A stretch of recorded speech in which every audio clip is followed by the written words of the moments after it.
Greetings and welcome to Star Trek Discovery Pod, a sometimes funny, trying to be smart podcast covering all things new in classic Trek, peace, and a long life. I am your captain, Myrriah Gossett. With me on the view screen, we have... I'm so alone. Off Hatchet. I was like, this is so sad. Anyway, we're going to get into it. Clyde will be joining us in just a bit. He is just wrapping up a mission on another deck. But he shall be here to join us as we are indeed talking about Star Trek, the animated series. I'm very excited about this. Just a few reminders before we dig in. You can subscribe to the podcast on Apple, Spotify, and YouTube. All the links are at StarTrekPod.co, and you can hang out with us over on Patreon. We publish the episodes early. You also get to hang out in the Slack where there's a bunch of fun things going on, some commiserating over all of the things. So yeah, come hang out with us over at patreon.com/StarTrekPod. And then, Paul, how can listeners engage with us in the chat this evening?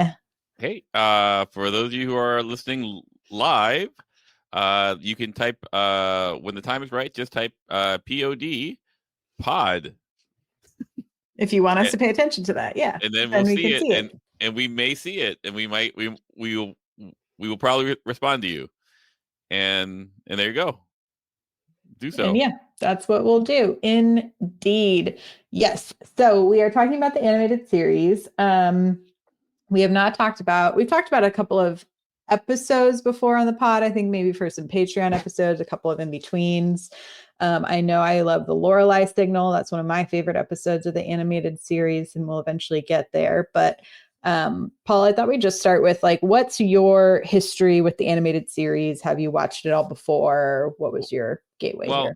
I was born in 1973, which is the same year that it started doing these things. Mm-hmm. So obviously I was watching it. No, I remember watching it on Sundays. It was a Sunday cartoon TV show where I was living.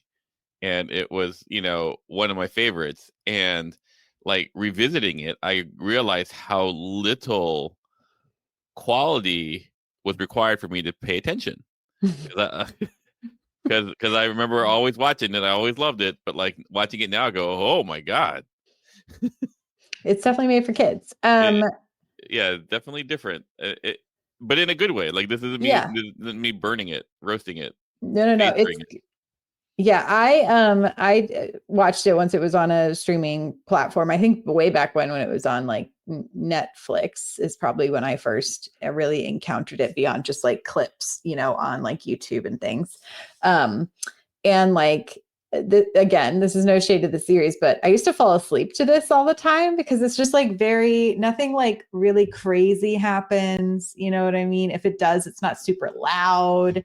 So I know I have technically put on and have let play through every episode of the animated series. However, could I tell you what any of those episodes were about? Probably not. Like, I think what was very interesting is watching this is like, first of all, everyone's so not monotonous. Like there isn't like a lot of inflections. Like, and it's almost like it's AI, but like a really bad AI. Well, what's interesting was the first few episodes of the show were actually recorded in ensemble. They recorded them all together in the same room. And then eventually that changed to the more standard model where everyone's recorded separately and then it's stitched together later. But yeah, that's interesting. Even the energy wasn't quite the same, I think, in the first episode. Yeah, it was very interesting. I found it per Spock fascinating.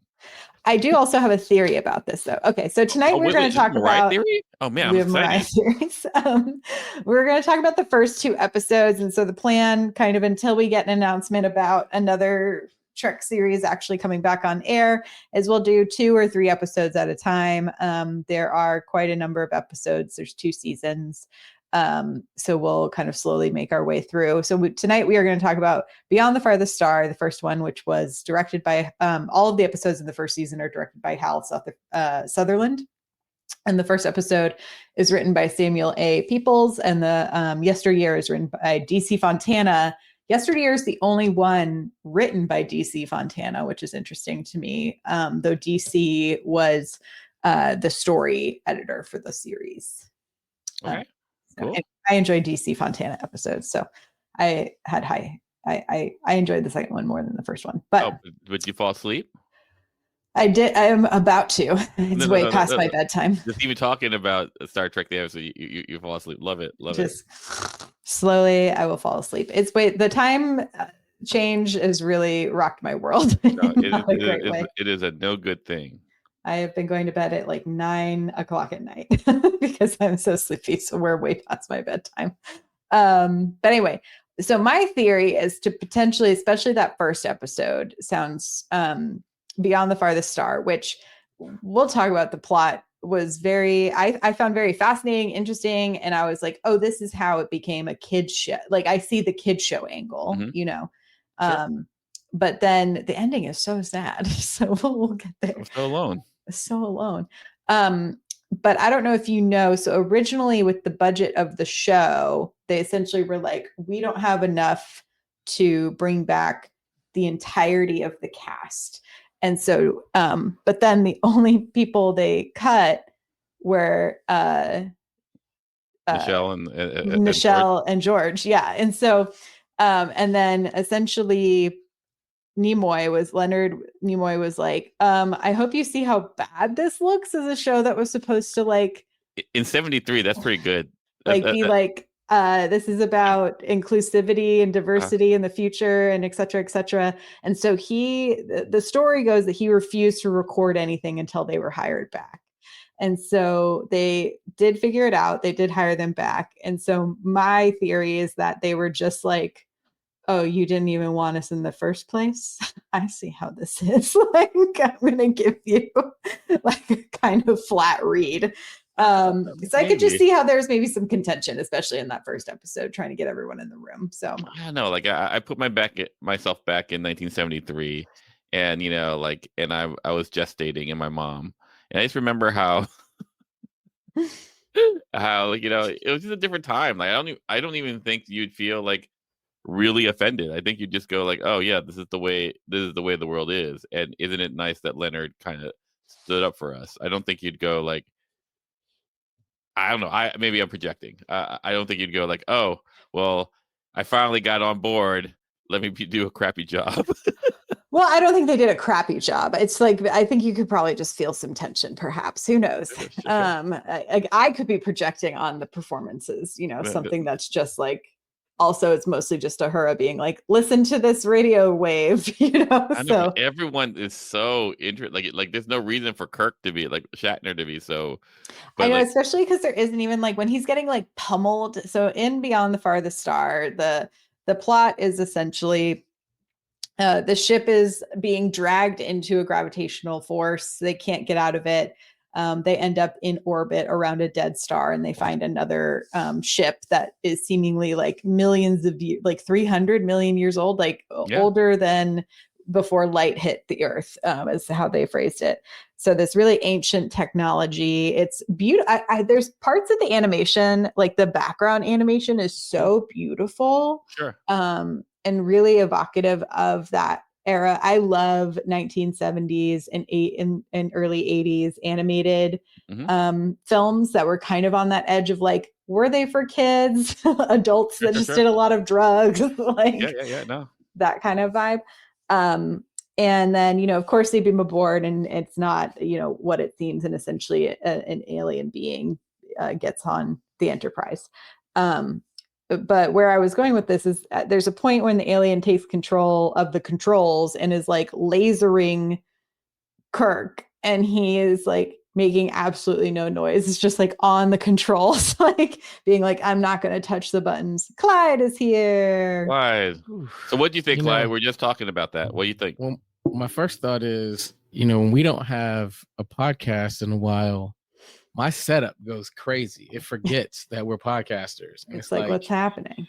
Camera's not working. Mic's not working. I'm like, what happened? It's like, you don't podcast. It's like the first time all over again. So happy to be back. back from extended break. We were just digging into the first episode, but I'll ask you what I asked Paul, which was, what was your relationship to the animated series? When did you first kind of watch it? What was that for you? Literally watched it last week. Wow. It's a thing where, and I was like, do I tell the truth? I mean, these are our podcast people. Oh, yeah. Tell the truth, Clyde. For once in your life, tell the truth. For once in my life. That's right. Here's the truth. I sometimes struggle watching the original series.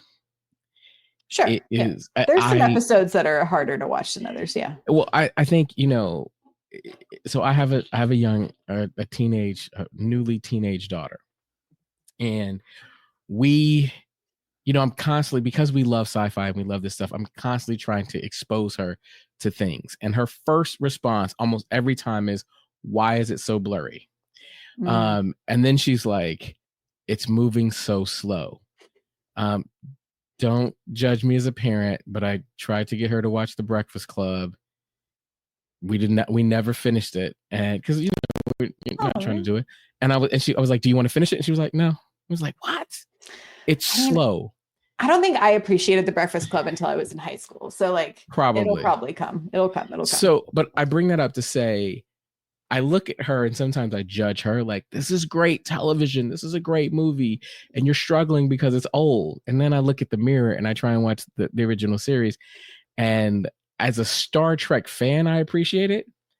As a sci-fi fan, I struggle with its age. So now you're asking me to watch an animated series about that same content in the same style.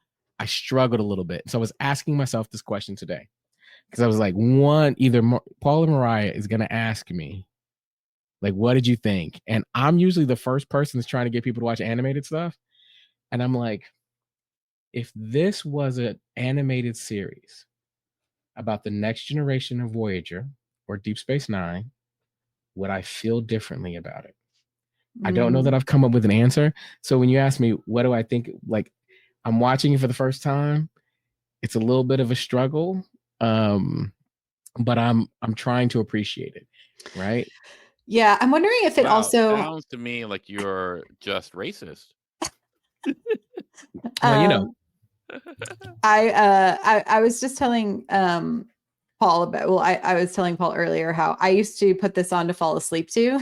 So I was like, okay, because it's like kind of mellow, nothing like really crazy happens. It's like, the music is almost always there. Yeah, the music is always Bear there. Tiger died. It died. Well, not to jump ahead, but like, we will get to Yesteryear. It's very emotional. Both of these episodes were very sad. Not when you're sleeping. Not when you're sleeping. I don't know anything that happens beyond like opening credits. That's usually when I fell asleep. Right. So, you got to have those. Those are great. It's like you got to have the comfort thing that just lulls you into a sense of security. And for me, it was the animated series for a while. See, now that is a great soundbite, Myrriah. I'm gonna clean it up for you a little bit. But what you said is, my relationship to the animated series is all about providing a sense of safety and comfort. It's a good, so you know what it is also really good for, I will say, is like if you have a party and you want something cool on screen, but you're going to like play music and you just want like vibes, because like the background styles are so cool. And I love like that this particular era of background animations and like how weird and trippy it is. And, both of these have just like really iconic background paintings. Both of these episodes did. Like the weird alien ship in Beyond the Farthest Star was like so cool and like organic looking. And I'm just like, yeah, I'm right here with these animators where they're heading, like this is the vibes that I want to be partaking in. But, the plots are, it's made for, what's interesting about the series was it was initial. Do you want to hear what the original pitch was for the animated series? I'd love to hear. So where did it go? I had this pulled up, sorry. And then I started scrolling. So originally, they started talking about a spinoff, an animated spinoff, while the original series was still on air. And then Philip Mayer, the director of special programming for Paramount, and Filmation, the writer and animator Don Christensen, created a proposal for a series that would target a very young audience and have an educational spin.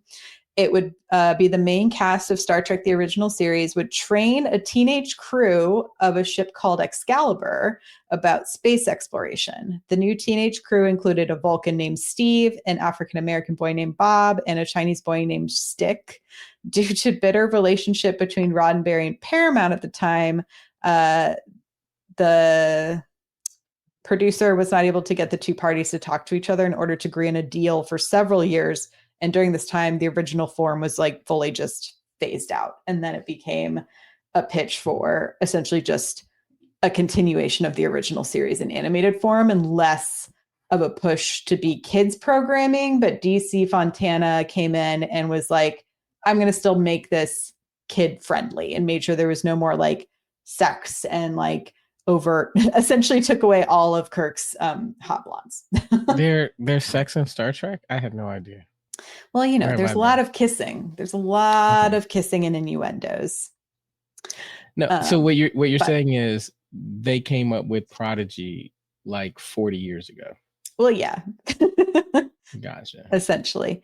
But I think to me, I probably enjoyed Yesteryear more than Beyond the Farthest Star, because to me, if this is supposed to be a kids program, while they did solve the problem of getting the alien on the ship, they never really explained how they did it. They just are like, go engage the warp core. And I was like, did you just like warp through the planet and dump him there?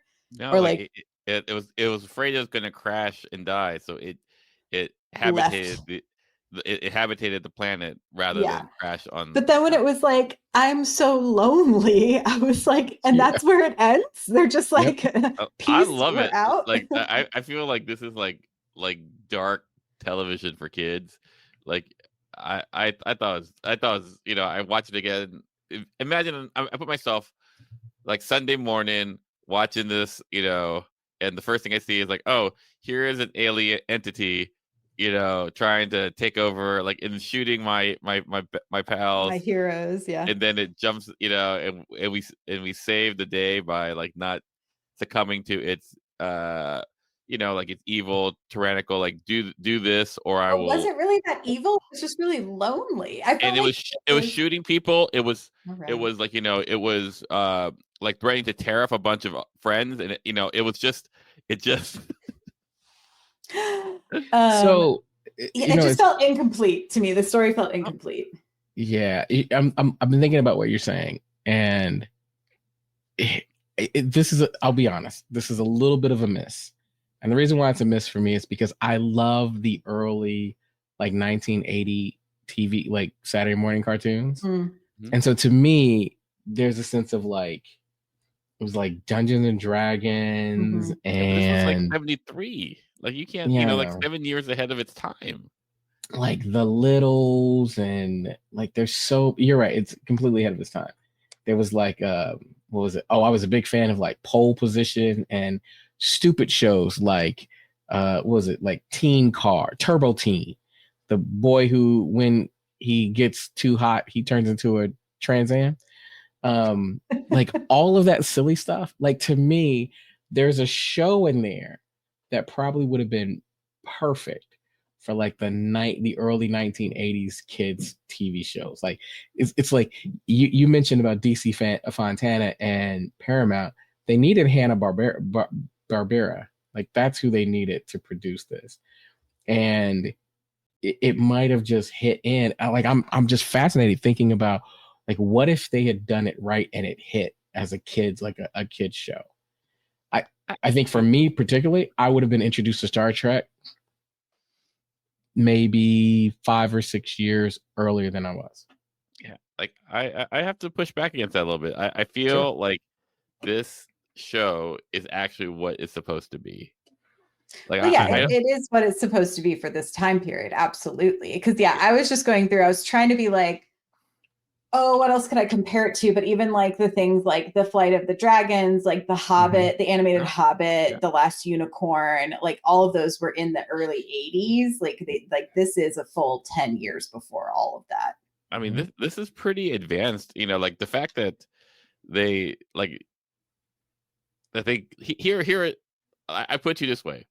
Like, can you think of another cartoon that had, a multi-ethnic cast? Yes. And like is sci-fi. I'm looking at a list. Maybe not. But so Choopy in the chat says, "Oh, OMG, I don't even know any of this." But I was big on the 70 shows too. Yeah, but like you think of Johnny Quest, it had like it's token like like South Asian Sim Salabim. Johnny Quest. I love Johnny Quest. Josie and the Pussycats. Okay. I was like the only thing I was like my era was Captain Planet.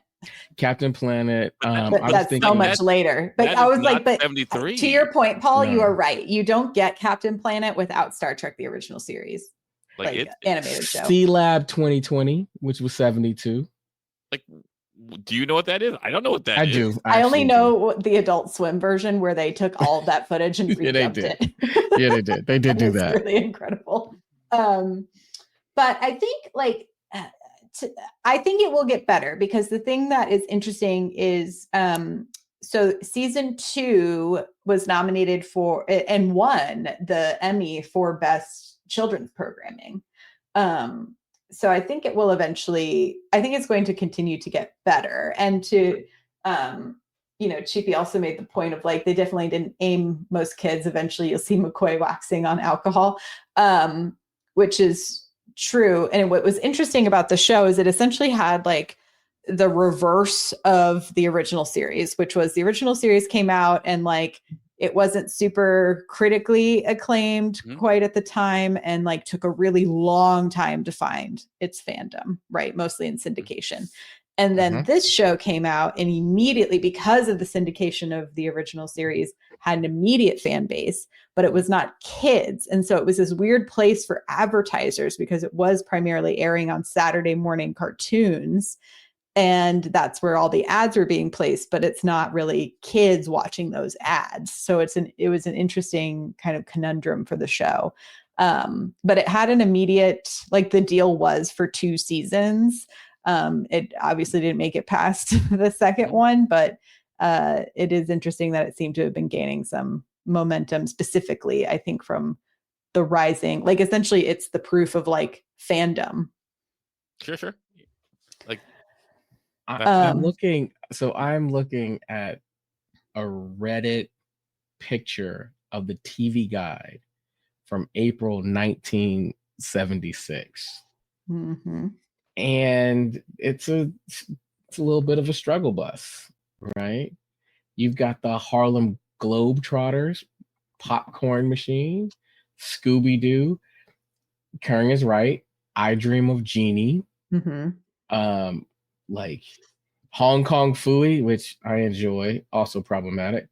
Pebbles and Bam Bam. You've got Josie and the Pussycats, Tom and Jerry, Bugs Bunny, Bullwinkle, The Secret Lives of Waldo Kitty, Electric Company, more Scooby-Doo, Pink Panther. To your point, Paul, there was nothing quite like it on television. Yeah, like the cartoon version of Gilligan's Island. And then by 10 you had Shazam, but then and Land of the Lost, Super Friends and Sesame Street. And then you were into I guess it's just Sesame Street, really. That's like your only beacon of diversity in that lineup. Pretty much. Ghostbusters, I think they got a black guy in Ghostbusters. Is Land of the Lost like the one with Chaka and is that Land of the Lost, right? With Slee Stacks and stuff like that? They did like a reboot of Land of the Lost when I was a kid on Nickelodeon. So I don't know about the OG Land of the Lost. And so it was live action, right? Yeah, it was live action. Well, and so and there were not a lot of diversity. I mean, I am just saying that I'm watching this and I'm loving it, not because it is good. I'm watching it and loving it because it is history. You know, Mhm. not just history, but like, you know, Okay. it's just like, oh, here's what, like, this was a Here's what had struggle. to here's what had to happen to get to where we are today, like, Yeah, like, essentially. you know, Yeah. like, and like it doesn't get a lot of love, probably because you know, it's not as like Dynamic, I think. it's Yeah. hard to consume cartoons. It took a long time for adults to consume cartoons. I mean, it's even still hard now in the market. Like, I have a Yeah. lot of friends Yeah. who work in animation, and it is still very hard to make animation for adults. Like, I know people think we can because we have things like Family Guy and like Yeah. the American Rick and Morty. Dad and Rick and Morty, but it's like, but essentially they've given like two white dudes the keys to the adult animation castle and been Right. like, here you go. And I remember did y'all watch Scavenger's Reign when I that did came not. out? Oh my God, y'all. Woof. If you want, You want to start a podcast about Scavenger Rain? I'll watch it. it's so good. If you want to talk We about can't start a incredible podcast because she hasn't mentioned any food yet. So we do food yeah, podcast on this podcast. that's the only spin-offs. But it's an adult animated show. It's sci-fi. It's about people who worked like on a mining ship essentially that gets crashed into a planet, and now they're all trying to survive, and they've crashed in different places, and they're all kind of trying to find each other. And it is some of the trippiest, weirdest, coolest creature design I've ever seen. And a bunch of my friends who work in animation were all like, because it was from Titmouse, and they do Lower Decks. They or did Lower Decks. They did Bob's Burgers for a while. Like, they're a very large animation house, and they were kind of like, oh, Scavenger's Reign was this like beacon of hope of like potentially we could all start having original animated show ideas for adults, like period. And then it was on HBO. HBO didn't renew it, and then Netflix got it, and then Netflix also didn't renew it. And so it's just like such a bummer because everyone was like, "Oh, it critically did really well," and like the fandom slowly spread, but there was like no marketing dollars put into this show, and so it just kind of floundered. But anyway, I highly recommend I'm it. looking at it now. I think I did see like maybe the first episode of this. Yeah, there's a few shows like this. Michael B. Jordan did one. I'm into the adult animation that is not everything's like Rick and Morty, and like I'm open to that. Yeah, there's a couple more on HBO that are pretty good. There's one about a guy who's like a graphic designer on Mars that's like kind of sad and depressing but good. And then saw the pilot to that one too. Yeah, it is depressing. Yeah. And then there's a couple with what's her name is escaping me. I can like see her face. Anyway, Marsha Kelly. Yes, I think that's right. Anyway, she has some nope, it's not Marsha Kelly. I'll figure it out, but it's fine. There's some other ones. Anyway, if anyone is interested in adult animation shows, there's quite a few hanging around, and they're pretty good, and I recommend watching them. I've got a question for Paul though. Hey, it's me. I'm Paul. Yeah. So Paul, you mentioned that you watched Martha Kelly. Sorry. Martha. So you said that you watched it kind of for the historical content.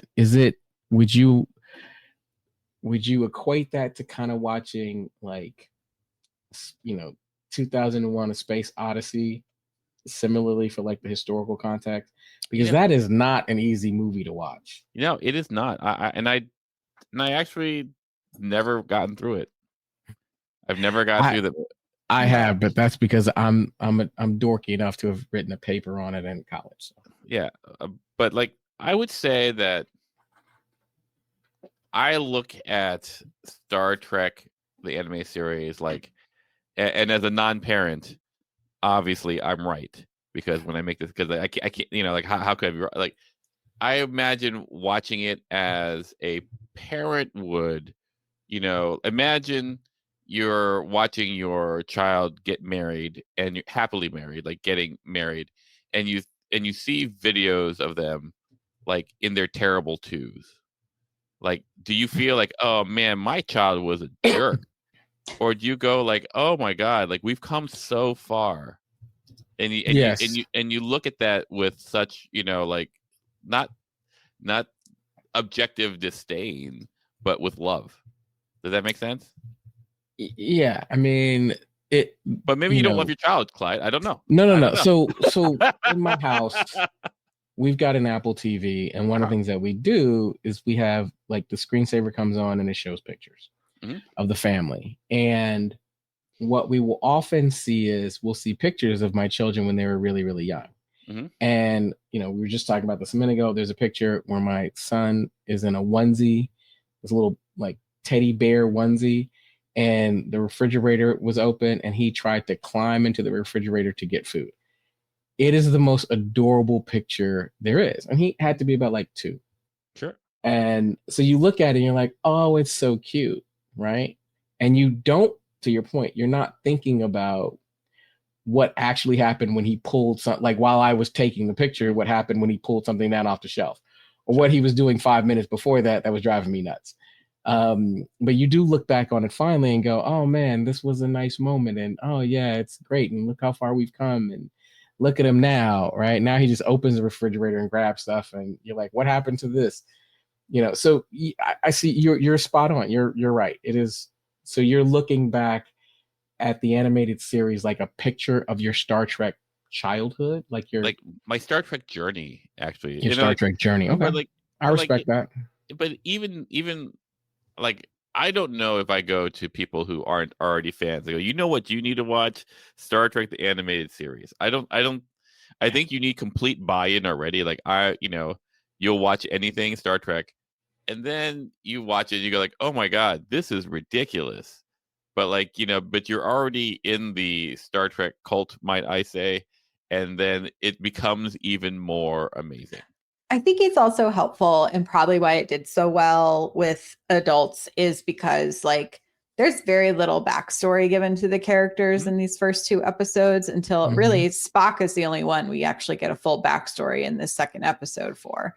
And so if I was to come into this, thinking about it from a modern critical lens, I would be like, oh, even for a kid's show, I felt like I don't really know any of these characters from this pilot episode. This didn't really do anything for me. So I don't think it's the greatest. It's not a good pilot for a show. By today's standards. By today's standards, would not be considered a good pilot. No. By any standards. A pilot is supposed to introduce characters and I think and set it up, and it doesn't do that. Yeah. So I think it's utilizing the fact that the people who are going to start watching this from the beginning, from this first episode, are probably going to be people who are already fans, right? And then you jump to the second one where you're like, oh, okay, now we're going to actually start to get to know some characters and get to know some backstory a bit. But you've sent me down a very interesting rabbit hole and conundrum. So you've exploited his mind grapes. Yes, you have. So you're talking about the genre of adult animated shows. So I did a quick Google, best adult animated shows, and I'm scrolling through this list and I'm going, it all is focused on an audience of a very particular niche, right? It's all edgy. It's all like what you don't have. If you think about some of the most popular TV shows on television now, you don't have those as an animated version, like simple sitcoms without something crazy happen, family dramas. You don't have there's always this weird hook that you have to have because of this cartoon. But it's what you don't have is Grey's Anatomy in a cartoon form, right? Well, I mean, that was part of what was appealing to. So they kept most of the writers from the original series to come on and work for the animated show with a huge pay cut in that, because animated was currently not under at the time, and some Still aren't under the Writers Guild. And so it was something they got at that time, it was essentially $1,500 an episode, which converted to now is about $9,000 an episode. Okay. To write the show. I thought you were gonna say $9 an episode. Right? It'd be $9 in this economy. So they took this pay cut because a lot of them found it very exciting to be able to write sci-fi without the limitations of the live action elements of production. Yeah. And having to think about, how do we have aliens that are sitting at the comms with 3 arms? How do we do these portals to all these places? How do we do, it's you essentially can have more fun and I remember we've talked about that too, even with Lower Decks and with Prodigy, about how it really opens up their ability to really play in the world without the limitations of a makeup budget or a special effects budget. Mm-hmm. And it's interesting that it was still the same, kind of quandaries that they were pondering at this time. See, so now we're having this conversation, and I understand Paul's point even more. I may not enjoy it, and to your point, Paul, I wouldn't if somebody said, "Hey, you like animation? You know what you should check out? You should check out Star Trek: The Animated Series." Unless they were already like a Patreon subscriber, like they got to be in the club, like in the family.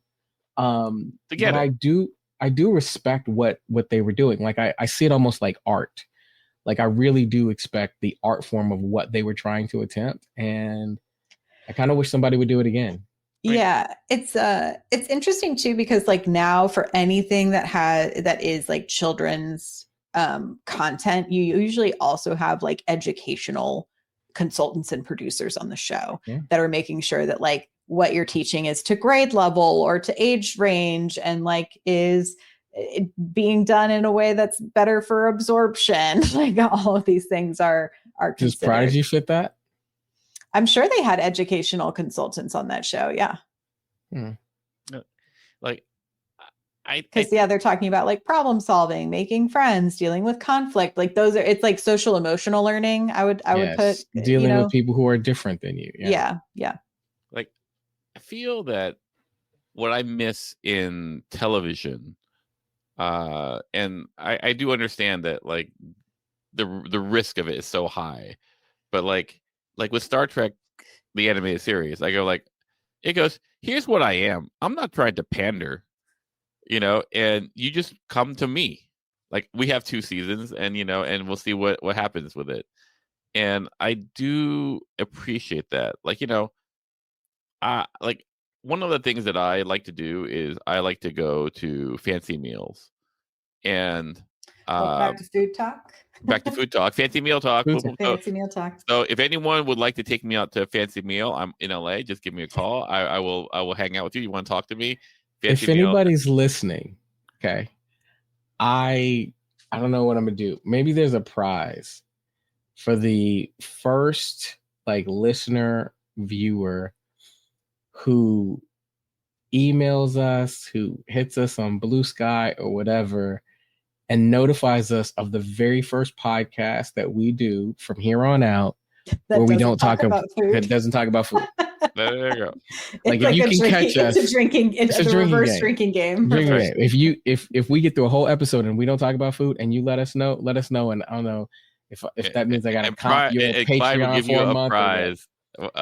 Anyway, I'll comp your Patreon for a month or something like that. So one of the things that I wind up doing is going to restaurants that on occasion will have meals that are quite challenging, and the food every dish may not taste good. Elaborate on what you define as challenging. Well, there were like, I remember one meal in LA, like, there's a place called Vespertine, and there is this like dish that is basically ice cold lettuce. It looks like food that you would get in Star Trek, and it was just like not in my replicator. not very tasty. It just failed as a dish. Okay. But like it tried stuff. Like, I'm always in for the ambition of food as opposed to just the tasting of the food.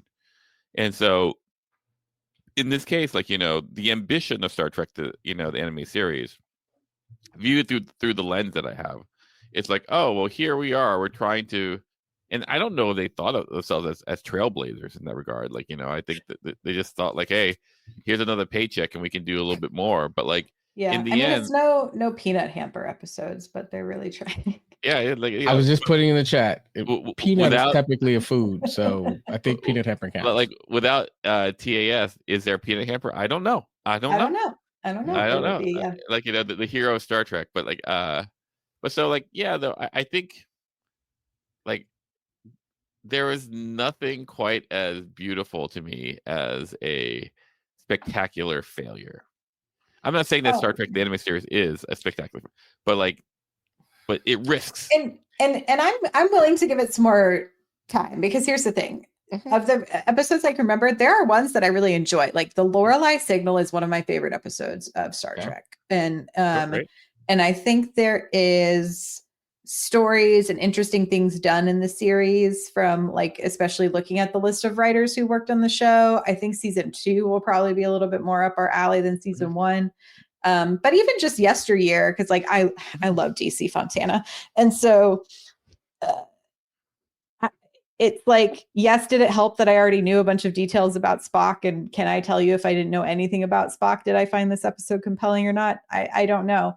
Did I find it funny listening to a small child actor trying really hard to get out all the techno babble and Vulcan gobblety? Like Vulcan like for me, like drops. what I love is how, Sarek and Spock are talking.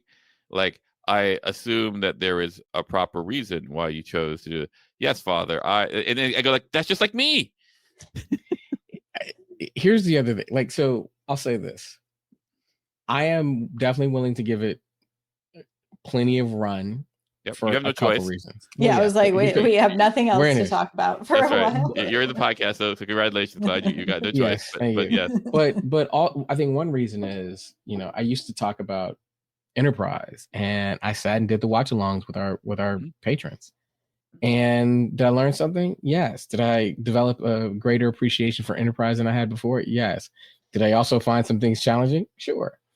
I've gone back. There's a video game series called Mass Effects that I'm a big fan of. And when I used to, many, many years ago, work for EA, I played Mass Effect 3. And I got around to playing the original Mass Effect 1 recently. And it opened my eyes to all the things I didn't know about the series. Like, I was like, oh my goodness, I think I would have enjoyed this a lot more had I played them in order instead of jumping into 3. And so I'm curious if by watching the animated series, are there things about Star Trek that I'm going to be exposed to that enhance the entire Star Trek franchise for me?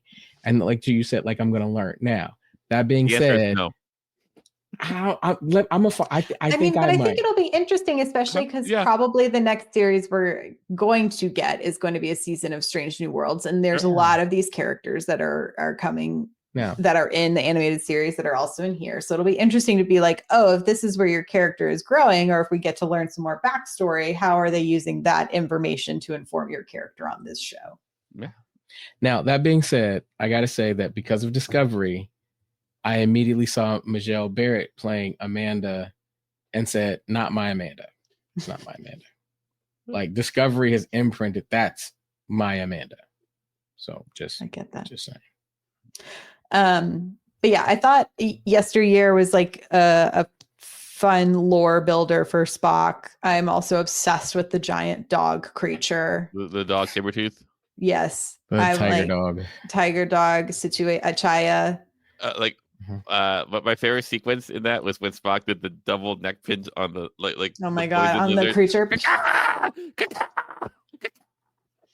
Which the poison lizard thing was so cool looking. I was like, what a wild creature design. I mean, I think from episode 1, they definitely leaned into, I don't have to put anybody in makeup and I'm not limited on special effects, so we just gonna wild out. And I was like, okay, I'm along for the ride. Keep going. Like, I see where you're going. Go for it. Yeah, I agree. I will say, Vulcan seems like it sucks as a planet. I know. What was that other crazy plant that came out and tried to get him when he was running? The Vulcan Venus flytrap kind of thing. But they set it up and then Spock just ran right through it. It goes, Spock goes, never mind, I'm walking through. Yeah, I think to Keen's point, it's like Star Trek 2009 heavily borrowed from Yesteryear with the story about Spock's background on Vulcan. Yeah, I think it sets up. I also did love that we immediately got to see the gates, on the edge of tomorrow. What is it? Guardian of the Edge of Tomorrow. Guardian of the Edge of Tomorrow. The Guardians. Yeah, I was like, what am I looking for? What's his name? Does he have a name? Yeah, Guardian. Like Carl or something. Carl. Carl. Yeah. You're like, I'm Carl. Carl. But I will say this, like this where like I kind of roll my eyes at Star Trek sometimes, especially when they do animated stuff, because like what the hell are you just casually going into time and just like what this, and this is what people do. Like, oh, wasn't it great to see the beginning of the Orion Empire? Blah blah blah. I'm like, what are you doing, dude?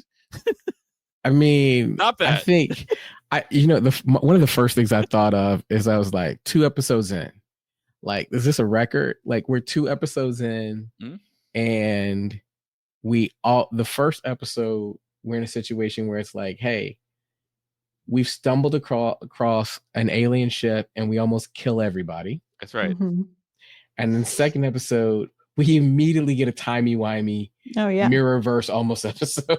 Like, yeah, classics. It was like two episodes in, they were wasting no time. Like, let's get right to it. It was crazy. Like, and like the Guardian, like, like the first time they find the Guardian Forever, they destroy all of like, what you call it, right? McCoy gets like shot up with drugs, goes back in time, and Kirk kills Joan Collins.